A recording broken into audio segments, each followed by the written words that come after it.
Good morning student, स्वागत है आज की क्लास में आपका। सेकेंड ईयर का ये हमारा पहला ऑनलाइन लेक्चर है। स्वागत है आज की क्लास में आपका। और हम इस लेक्चर में जो हमारा फर्स्ट लेक्चर है इसमें हम बात करेंगे कि हमने आज तक के ऑफलाइन क्लास में क्या पढ़ा है। उसके बाद आपको भी समझ में आ जाएगा, आगे कंटिन्यू हम करेंगे। तो आज हमने जो फर्स्ट यूनिट कवर कर ली है उसका थोड़ा सा ओवरव्यू लेंगे। उसमें फर्स्ट टॉपिक हमने क्या पढ़ा था? फर्स्ट टॉपिक हमने पढ़ा था सामाजिक सुधार आंदोलन। सामाजिक सुधार आंदोलन मीन्स समाज में आए हुई कुरीतियों को दूर करने के लिए सामाजिक कुछ विद्वान ऐसे जो है उठ खड़े हुए जिन्होंने अपने प्रयासों से सामाजिक बुराइयों का खंडन किया और समाज सुधार आंदोलन चलाए।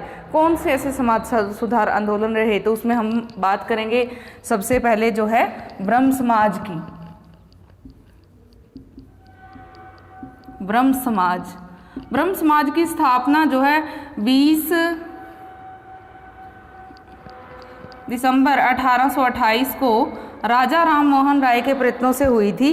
राजा राम मोहन राय को भारतीय नव जागरण का अग्रदूत, भारतीय राष्ट्रवाद का पिता कहा जाता है। क्यों कहा जाता है? क्योंकि वो एक ऐसे विद्वान थे जो नवीन विचारों के धनी थे और उनके प्रयासों से भारतीय समाज में आई हुई बहुत सारी बुराइयों को ख़त्म करने में जो है काफ़ी सहायता मिली। और उनके क्या विचार रहे मुख्यतः? हालांकि वो हिंदू धर्म के उत्थान करना चाहते थे, हिंदू धर्म को जो है लोगों के सामने दोबारा लाना चाहते थे, लेकिन राजा राम मोहन राय के मुख्य सुधार ये रहे कि उन्होंने माना कि ईश्वर एक है और एक ईश्वर की हमें उपासना करनी चाहिए। और हिंदू धर्म को उन्होंने मुख्यतः प्रधानता दी और जो है उन्होंने अंग्रेजी शिक्षा के प्रति अपना विश्वास जताया। तो उन्होंने जो है काफ़ी सारी सामाजिक बुराइयों को दूर किया और सामाजिक बुराइयों को दूर करने में जो है अपना योगदान दिया, जिसमें हम सती प्रथा का उल्लेख कर सकते हैं। क्योंकि जैसा कि मैंने अभी शुरू में बताया ही था आपको कि हम थोड़ा सा ओवरव्यू ले रहे हैं, डिटेल में हमने पढ़ लिया है। सती प्रथा जो है निषेध अधिनियम उनके प्रयासों से ही संभव हो पाया था। 1829 में लॉर्ड विलियम बेंटिंग के साथ मिलकर के उन्होंने सती प्रथा निषेध अधिनियम बनवाया था।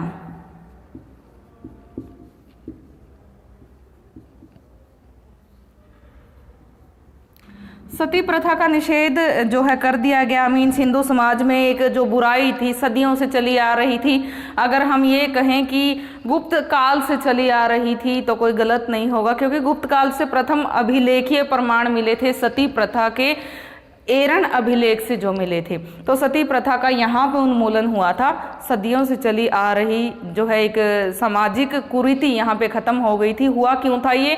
क्योंकि हालांकि भारतीय समाज में बहुत सारी बुराइयाँ, चाहे वो बाल विवाह थी, बाल हत्या थी, नर हत्या थी या फिर दास प्रथा थी, ये सारी बुराइयाँ थी उस समाज में। सती प्रथा भी उनमें से एक थी, जिसमें स्त्रियों को जो है उनके पति की मृत्यु के बाद साथ में सती कर दिया जाता था, चाहे उनकी इच्छा हो या ना हो। लेकिन वो जब जो है कहते हैं कि इंग्लैंड गए हुए थे और जब वो वापस लौटे तो उन्होंने देखा कि उनके पति, उनके भाई की मृत्यु हो चुकी है और उनकी भाभी को उनके पति कि चिता के साथ जो है जला दिया गया था। तो इस बात से वो बड़े जो है दुखी हुए और उन्होंने इस कुरीति को जड़ से उखाड़ने की ठानी और जो है अंग्रेजों के साथ मिलकर के काफ़ी प्रयास किए और उनके प्रयासों के चलते एट लास्ट 1829 में सती प्रथा निषेध अधिनियम बनाया गया। बाल विवाह के प्रति उन्होंने करारी जो है आवाज़ उठाई, पर्दा प्रथा के प्रति, बाल हत्या के प्रति और भी जो सामाजिक बुराइयां थी। तो इस तरह से ब्रह्म समाज के बहुत सारे ऐसे जो है सुधारवादी कार्य रहे जिनके लिए ब्रह्म समाज को जाना जाता है। उसके बाद जो है एक और सामाजिक सुधार आंदोलन चला था, आर्य समाज। आर्य समाज की स्थापना स्वामी दयानंद सरस्वती ने की थी 1875 में मुंबई में। 1875 में मुंबई में इसकी स्थापना की गई थी और इसमें वही था कि हिंदू धर्म के प्रति लोगों का प्रेम जगाना, लोगों की आसक्ति जलाना और वेदों की ओर चलो का नारा जो है स्वामी दयानंद सरस्वती ने दिया था। इसमें वो जो है लोगों को बताना चाहते थे कि हमारी वैदिक संस्कृति कितनी महान थी, वेद कितने महान थे, और वेदों की महानता सिद्ध करने के लिए ही जो है उनके प्रयास थे।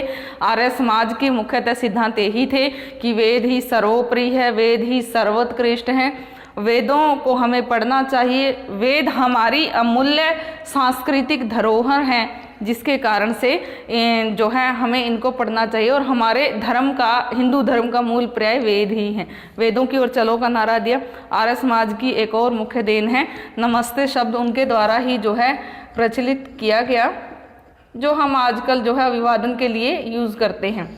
तीसरा जो सामाजिक सुधार आंदोलन चला था वो था रामकृष्ण मिशन।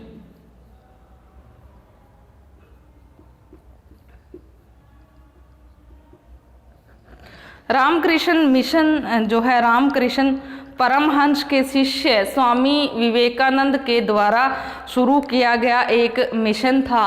रामकृष्ण परमहंस हालांकि एक मंदिर में रहते थे, एक पुजारी के रूप में उन्होंने अपना जीवन बिताया। कहते हैं कि 5 साल की एक लड़की से उन्होंने विवाह किया था, लेकिन जब वो उनके पास युवावस्था में आई कई सालों बाद, तो उनसे मिलते ही उन्होंने उसको माँ कहा।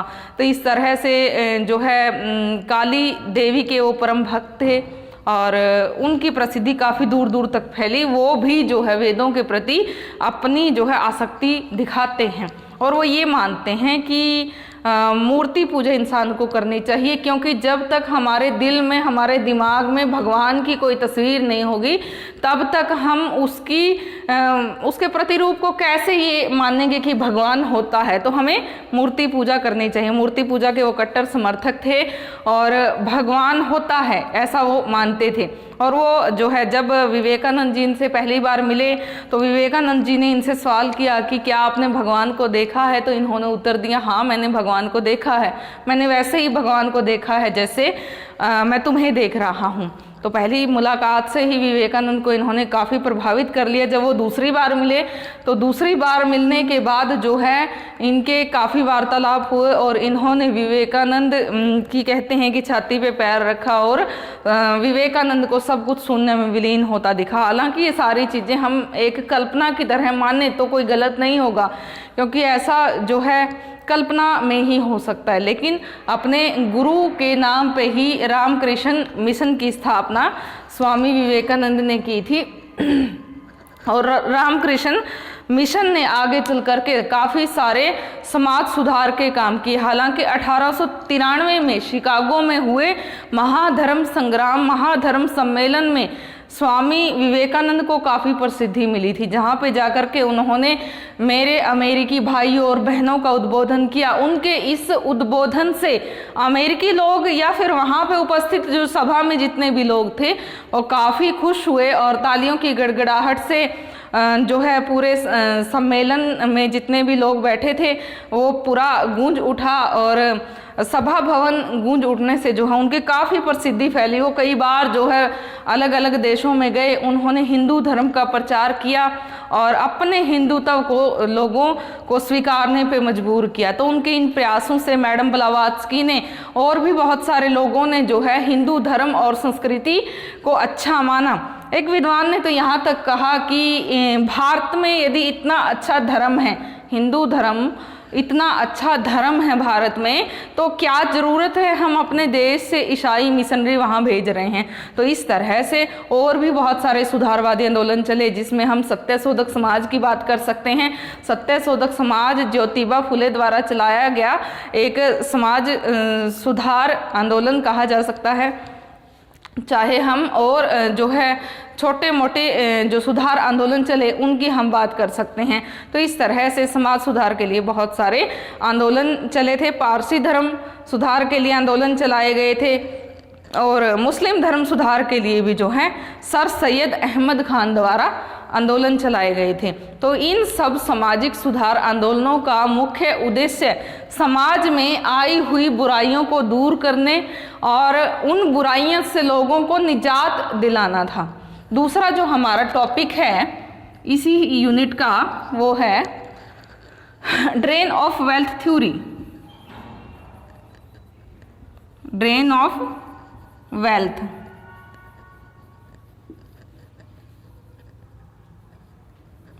ड्रेन ऑफ वेल्थ जो थ्योरी है, धन की निकासी, धन निष्कासन सिद्धांत दादा भाई नौरोजी द्वारा दिया गया था। दादा भाई नौरोजी पारसी थे और उदारवादी भी थे। वो उदारवादी का जो कॉन्सेप्ट है हम वो आगे पढ़ेंगे। शुरुआती 20 सालों में कांग्रेस का जो स्वरूप रहा था उस स्वरूप को जो है उदारवादी की संज्ञा दी गई है। ड्रेन ऑफ वेल्थ थ्योरी को प्रतिपादित करने वाले महान विद्वान Dadabhai Naoroji grand old man of India कहलाने वाले थे और उन्होंने अपनी पुस्तक un British rule in India में लिखा है कि किस तरह से विभिन्न तरीकों द्वारा अंग्रेज भारतीय धन को भारत से विदेशों में ले जा रहे हैं या अपने देश में ले जा रहे हैं। वो तरीके उन्होंने बताए हैं कि कौन कौन से तरीके हैं।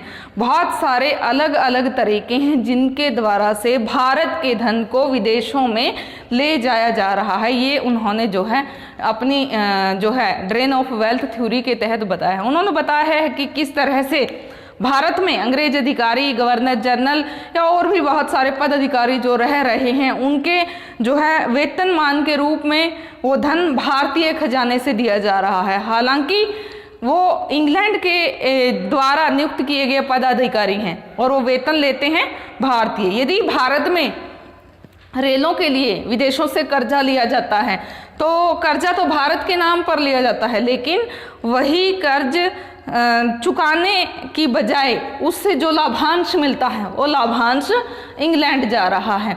या फिर धातु के रूप में, सोने चांदी के रूप में यहाँ से जो है वो भारत से इंग्लैंड जा रहा है। कच्चे माल के रूप में उन्होंने बताया कि कच्चे माल के रूप में जो माल गाड़ियाँ भर भर के जो है यहाँ से कच्चा माल इंग्लैंड जा रहा है, तो वो भी एक तरीका है कि यहाँ से भारतीय धन विदेशों में या इंग्लैंड में जा रहा है। फिर उन्होंने एक और बताया कि भारतीय जो है धरातल पर रहते हुए अंग्रेज जो भी सैनिक असैनिक नियुक्तियां करते हैं उनको दिया जाने वाला वेतन भी भारतीय खजाने से दिया जाता है। तो ये सब तरीके हैं अंग्रेजों के भारतीय धन के यहाँ से विदेशों में ट्रांसफ़र करने के या अपने देश में ट्रांसफ़र करने के। तो ये सारी बातें उन्होंने ड्रेन ऑफ वेल्थ थ्योरी में कही हैं और उन्होंने ये बताया है कि किस प्रकार से भारत का जो धन है वो जो है इंग्लैंड जा रहा है और भारत दिन प्रतिदिन कर्जदार होता जा रहा है, गरीब होता जा रहा है। तो ये सारी की सारी डिटेल उन्होंने अपने इस जो है टॉपिक के माध्यम से ड्रेन ऑफ वेल्थ थ्योरी के माध्यम से बताने की कोशिश की है। इसके लिए उन्होंने जो बुक लिखी है अन ब्रिटिश रूल इन इंडिया, उसमें ये सारी की सारी बातें वो प्रतिपादित करते हैं। तीसरा जो टॉपिक है राष्ट्रीय चेतना का उत्थान।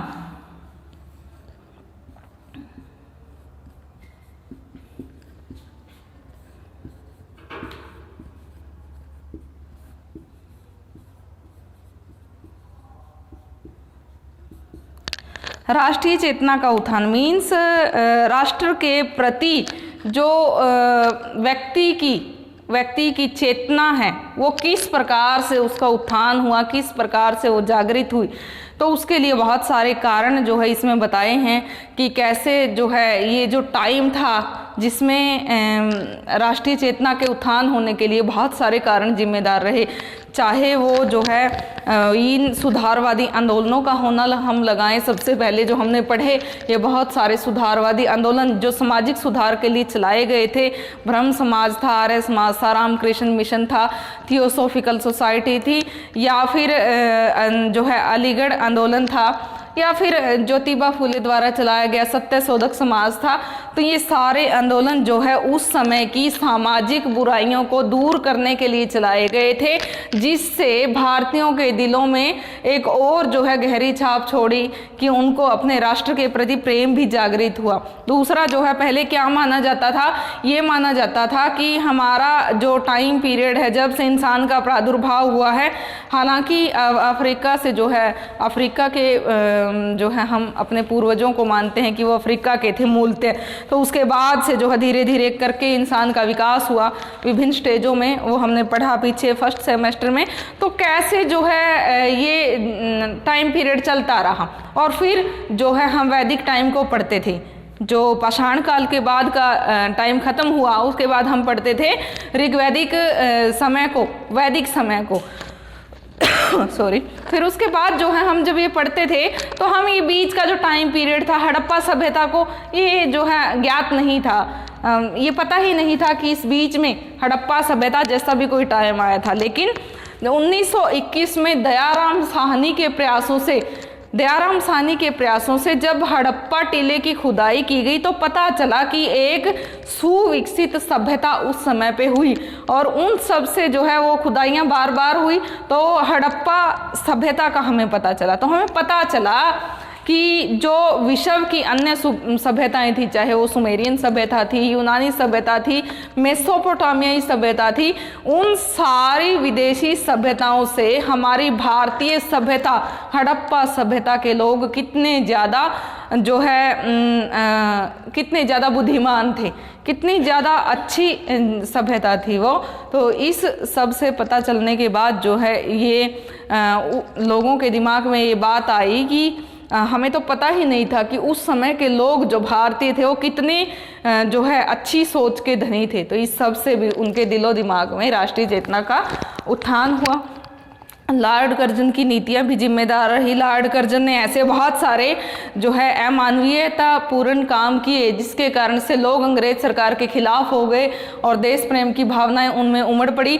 क्योंकि लॉर्ड कर्जन का जो कार्यकाल है उसमें उसने जो है भारतीयों के लिए काफ़ी ऐसे गलत काम किए जिसमें भारतीय लोग उसके खिलाफ सोचने लगे, अंग्रेज सरकार के खिलाफ सोचने लगे, और उनको ये लगा कि अंग्रेज सरकार उनका कभी भला नहीं कर सकती है। तो इस सब से जो है भारतीयों के मन में राष्ट्रीय चेतना का उत्थान हुआ। विश्व में हो रही कुछ एक ऐसी घटनाएं, चाहे वो फ्रेंच रिवॉल्यूशन थी, अमेरिकी रिवॉल्यूशन थी, चाहे जो है और अन्य स्वतंत्रता को पाने के लिए किसी भी देश में हुई क्रांतियां थी, गृह युद्ध थे, तो उन सब ने भी भारतीय जनता के सामने एक अपना छाप छोड़ी कि अपने देश के प्रति यदि हम प्रेम रखेंगे तो हम क्या नहीं कर सकते। तो इस तरह से राष्ट्रीय चेतना का उत्थान हुआ विभिन्न कारणों से भारतीय लोगों के दिलो दिमाग में। तो फर्स्ट यूनिट में इतना ही सिलेबस आता है जितना हमने जो है ये 3 टॉपिक डिस्कस किए हैं। और सेकंड यूनिट का एक और टॉपिक जो हम डिस्कस कर चुके हैं वो ये था भारतीय राष्ट्रीय कांग्रेस की स्थापना।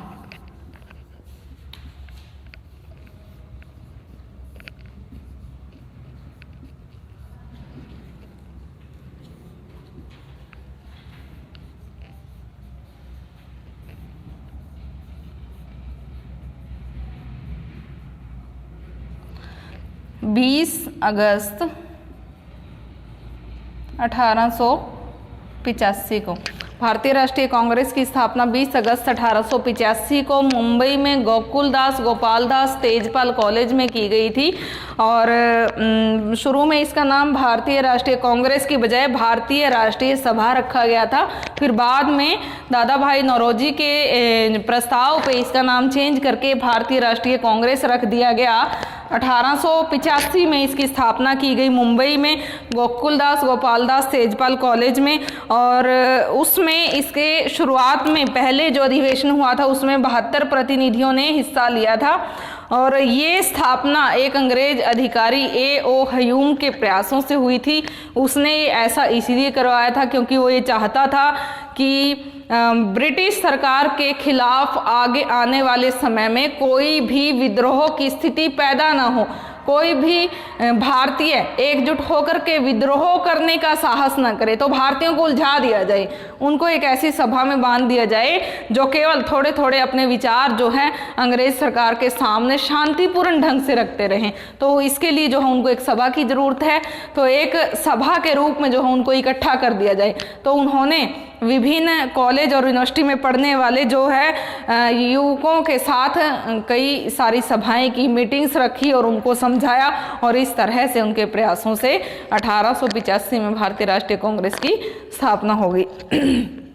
ये सब कुछ उसने जो है, हालांकि वो एक रिटायर्ड अंग्रेज अधिकारी था, ऑक्टेवियन ह्यूमन ने जो है हालांकि अंग्रेज सरकार के लिए ही ऐसा किया था। उसको तो क्या फायदा था भारतीय राष्ट्रीय कांग्रेस से? हाँ, उसको इतना फायदा जरूर था कि आगे आने वाले समय में वो भारतीयों के विद्रोह से अपने आप को मुक्त समझेंगे, ऐसा जरूर हुआ था। तो इस बात के लिए जो है इसकी स्थापना की गई थी। इसके मोटिव्स वही थे कि भारतीयों के लिए अंग्रेज सरकार के सामने अपनी मांगे रखना, अपनी मांगे मनवाना, और ये सारी चीज़ें वो कैसे करते, वो आगे उनके सुधारों में कि शुरुआत में उन्होंने अपने प्रार्थना पत्र जो है भेज करके अपनी मांगे मनवाई, या फिर अपने शिष्टमंडल भेजे, अपने जो सदस्यों के प्रतिनिधि मंडल भेजे, जिनके थ्रू अपनी मांगे सरकार के सामने रखने की उन्होंने कोशिश की। सरकार के सामने जो है अपने बातें रखने के लिए उन्होंने न्यूज़पेपर में अपनी बातें, अपनी मांगे छपवाने की जो है चेष्टा की। तो इस तरह से शुरुआत में उन्होंने कोशिश की। शुरुआत के 20 सालों में जो उदारवादियों का समय कहा जा सकता है, उसमें उन्होंने कोशिश की कि किस तरह से भारतीयों के लिए वो अपनी मांगे बढ़ा सके, और उनके प्रयासों से 1892 का भारतीय परिषद अधिनियम पास हो, जिसमें भारतीयों की सदस्य संख्या निर्धारित की गई। लेकिन क्या वास्तव में वो कानून भारतीयों के लिए था, या भारतीयों को उसमें सदस्यता तो मिल गई थी, क्या वो भारतीयों को लाभ प्राप्त करवाने के लिए था? बिल्कुल नहीं था, क्योंकि उसमें भारतीयों को बिल पे, विधेयक पे प्रश्न पूछने का तो हक था, लेकिन बहस करने का हक नहीं था। वो माने या ना माने, वो प्रश्न पूछ सकते थे, बहस कर सकते थे, लेकिन अंग्रेज सरकार उनकी बातों से सहमत हो या ना हो, वो उनके ऊपर निर्भर था। तो इस तरह से उनको कोई फायदा नहीं हुआ। तो भारतीय राष्ट्रीय कांग्रेस की स्थापना के शुरुआती 20 सालों में उसका जो स्वरूप था वो उदारवादी रहा। उस उदारवादी स्वरूप में उन्होंने काफ़ी कोशिश की कि वो ब्रिटिश सरकार से अपनी मांगे मनवाते रहें, लेकिन उनका कोई खास फायदा नहीं हुआ, जिसके चलते कांग्रेस में ही कुछ एक ऐसे गर्म विचार के लोगों का उदय हुआ, जिन्होंने आगे आने वाले समय में जो है अपने प्रयासों से ऐसा सिद्ध कर दिया कि कांग्रेस को भीख मांगने से कुछ नहीं मिलेगा, ऐसे सरकार के सामने गिड़गिड़ाने से कुछ नहीं मिलेगा, उसके लिए उनको प्रयत्न करने पड़ेंगे। वो प्रयत्न जो है विद्रोह के रूप में भी हो सकते हैं, या फिर उन्होंने ये कहा कि स्वराज्य तो हमारा है, स्वराज्य जो है मांगा नहीं जाता, वो छीना जा सकता है। तो वो छीनने की जो प्रवृत्ति थी वही विद्रोह का पर्याय है कि कोई भी चीज़ जब हम जो है एक तो रिक्वेस्ट से मांगे, वो तो उदारवादियों की नीति थी, लेकिन जो उसी में कुछ एक ऐसे गर्म विचारों वाले लोगों का उदय हुआ, तो उनकी विचारधारा थी कि चीज़ें जो हैं नरमाई से नहीं हो सकती। नरमी से हमने देख लिया, 20 सालों में हमें कुछ नहीं मिला, तो अब हमें जो है छीनना होगा ब्रिटिश सरकार से। और छीनने की प्रवृत्ति जो है गर्म दल के लोगों के विचारों दिमाग में आई थी, तो उसी के चलते जो है कांग्रेस का विभाजन हो गया 2 दलों में 1905 में, गरम दल और नरम दल। गरम दल वाले जो है उग्रवादी कहलाए, क्रांतिकारी कहलाए, और नरम दल वाले उदारवादी कहलाए। जो शुरुआती 20 सालों में कांग्रेस का स्वरूप था वो उदारवादी रहा, और बाद के जो टाइम पीरियड था 15-20 साल, उसमें उसका स्वरूप जो है उग्रवादी रहा। तो उदारवादियों के कार्यक्रम, विचारधाराएं, उनके सिद्धांत, उनके जो है सफलताएं, उनकी कमियां, उनका मूल्यांकन, ये सारे पॉइंट्स हम पढ़ चुके हैं। आगे का जो हमारा लेक्चर होगा उसमें हम उग्रवादियों के बारे में पढ़ेंगे कि उग्रवादी कौन थे, उनके सिद्धांत क्या थे, उनके जो है कार्यक्रम क्या रहे, उनकी क्या कमियां रही, उनकी क्या खासियत रही। ये सारी चीज़ें हम अगले लेक्चर में डिस्कस करेंगे। आज के लिए इतना काफ़ी है। Thank you.